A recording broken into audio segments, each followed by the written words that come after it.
اللہ کے بابرکت نام سے شروع جو بڑا مہربان نہایت رحم فرمانے والا ہے۔ ناظرین اکرامی، کیا آپ جانتے ہیں کہ بے نمازی پر قبر میں کون سا عذاب آتا ہے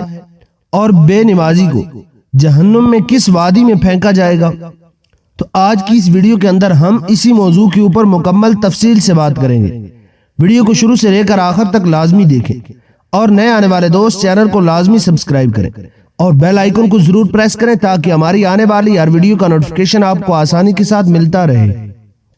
تو چلتے ہیں ویڈیو کے اصل حصے کی جانب۔ ناظرین اکرامی، اللہ رب العزت نے قرآن مجید فرقان حمید کے اندر ارشاد فرمایا ہے، فویل للمصلین الذین هم عن صلاتهم ساہون۔ ترجمہ سماعت کیجئے تو ان نمازیوں کی خرابی ہے جو اپنی نمازوں سے بھولے بیٹھے ہیں۔ حضرت سیدنا ابن عباس رضی اللہ تعالی عنہ ارشاد فرماتے ہیں، جہنم میں ویل نامی خوفناک وادی ہے جس کی گرمی سے خود جہنم بھی پناہ مانگتی ہے، اور یہ اس شخص کا ٹھکانہ ہے جو نماز کو وقت گزار کر پڑھتا ہے۔ بے نمازی کی سزا کے بارے میں احادیث مبارکہ سماعت کیجیے۔ حضور اکرم صلی اللہ علیہ وآلہ وسلم کا ارشاد گرامی ہے، مسلمان اور کافر کے درمیان نماز کو چھوڑنے کا فرق ہے۔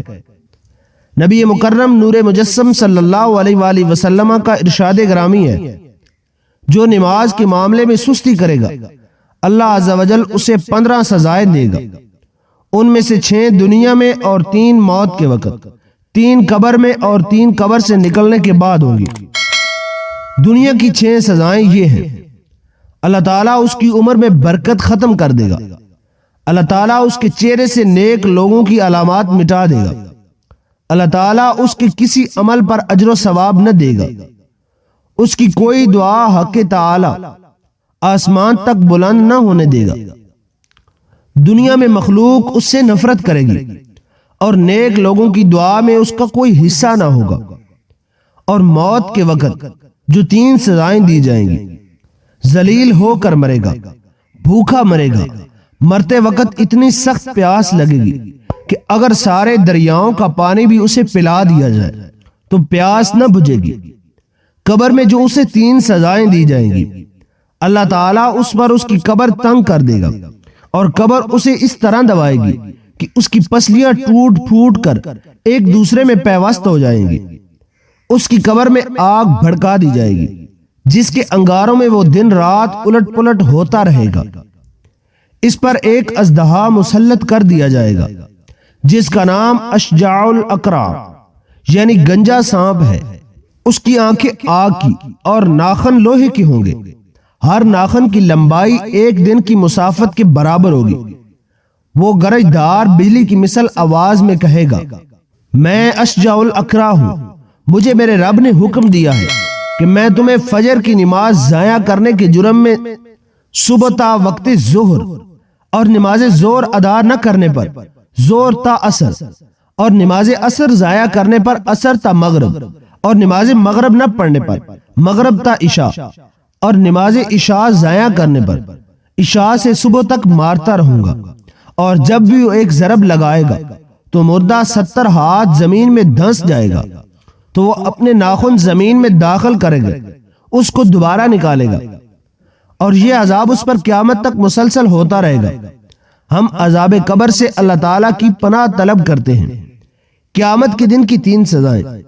اللہ تعالیٰ اس پر ایک فرشتہ مسلط کرے گا جو اسے منہ کے بل گھسیٹتے ہوئے جہنم کی طرف لے جائے گا۔ حساب کے وقت اللہ تعالیٰ اس کی طرف ناراضگی والی نظر سے دیکھے گا جس سے اس کے چہرے کا گوشت جھڑ جائے گا۔ اللہ تعالیٰ اس کا حساب سختی سے لے گا جس سے زیادہ سخت طویل کوئی عذاب نہ ہوگا۔ اللہ تعالیٰ اس کو دوزخ میں لے جانے کا حکم صادر فرمائے گا، اور جہنم بہت برا ٹھکانہ ہے۔ رسول اللہ صلی اللہ علیہ وآلہ وسلم کا فرمان عبرت نشان ہے، جو کوئی قصدن ایک فرض نماز چھوڑ دیتا ہے تو اس کا نام جہنم کے دروازے پر لکھ دیا جاتا ہے کہ فلاں کا جہنم میں داخلہ لازم ہو گیا ہے۔ رسول اللہ صلی اللہ علیہ وآلہ وسلم کا ایک اور ارشاد گرامی سماعت کیجیے، اللہ تعالیٰ صحت کی حالت میں نماز چھوڑنے والے کی طرف نہ نظر رحمت فرمائے گا اور نہ اس کو پاک کرے گا، اور اس کے لیے دردناک عذاب ہے۔ مگر یہ کہ وہ اللہ تعالیٰ کی بارگاہ میں حاضر ہو کر توبہ کرے تو اللہ تعالیٰ اس کی توبہ کو قبول فرمائے گا۔ جو شخص اللہ کی بارگاہ میں حاضر ہو کر اپنے گناہوں کی معافی طلب کرتا ہے، اللہ نے ارشاد فرمایا کہ جو میری بارگاہ کے اندر سچے دل کے ساتھ لوٹ آتا ہے میں اس کے گناہوں کو معاف فرما دیتا ہوں، میں اس کی توبہ کو قبول فرما لیتا ہوں۔ لیکن شرط یہ ہے کہ سچے دل کے ساتھ رب کی بارگاہ کے اندر رجوع کرنا چاہیے۔ جو بندہ سچے دل کے ساتھ اس طرح توبتاً نصوحہ کرے کہ وہ دوبارہ پھر اس گناہ کی طرف لوٹ کر نہ جائے، اس کے بارے میں علماء کرام ارشاد فرماتے ہیں، وہ فرماتے ہیں کہ توبتاً نصوحہ کس کو کہا جاتا ہے۔ ناظرین گرامی، توبتاً نصوحہ کی مثال دیتے ہوئے وہ وضاحت کرتے ہیں کہ جس طرح ایک گائے کا دودھ دھو لیا جائے اور دوبارہ وہ دودھ کھیری کے اندر نہیں جا سکتا، اسی طرح ایک بندہ مومن جب سچے دل کے ساتھ رب کی بارگاہ کے اندر رجوع کر لیتا ہے، رب کی بارگاہ کے اندر لوٹ آتا ہے کہ اے میرے مالک، میں گناہگار ہوں، میں سیاکار ہوں، میں بدکار ہوں، میں میرے مالک، لیکن تیری رحمت کے سوا میرے پاس کوئی چارہ نہیں ہے، میں تیری بارگاہ کے علاوہ،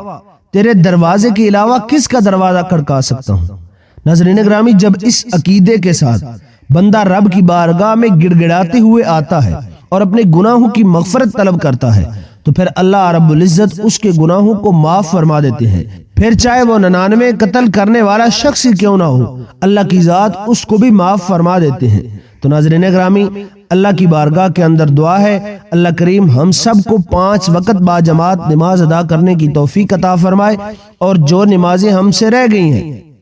ان کو لوٹانے کی توفیق عطا فرمائے، ان کی قضا کرنے کی توفیق عطا فرمائے، اور آئندہ نمازوں کو چھوڑنے سے بچنے کی توفیق عطا فرمائے۔ اللہ کریم ہم سب کو عذاب قبر سے محفوظ رکھے اور اپنی رحمت کے سائے میں جگہ عطا فرمائے۔ انہی الفاظ کے ساتھ اجازت چاہتے ہیں، ملتے ہیں ایک نئے اور دلچسپ موضوع کے ساتھ، تب تک کے لیے اپنا اور اپنے پیاروں کا ڈھیر سارا خیال رکھیے گا۔ اگر آپ کو ہماری ویڈیو اچھی لگی ہو تو ویڈیو کو لائک کریں اور چینل کو سبسکرائب کریں، بیل آئیکن کو ضرور پریس کریں تاکہ ہماری آنے والی ہر ویڈیو کا نوٹیفیکیشن آپ کو آسانی کے ساتھ ملتا رہے۔ والسلام علیکم ورحمۃ اللہ وبرکاتہ۔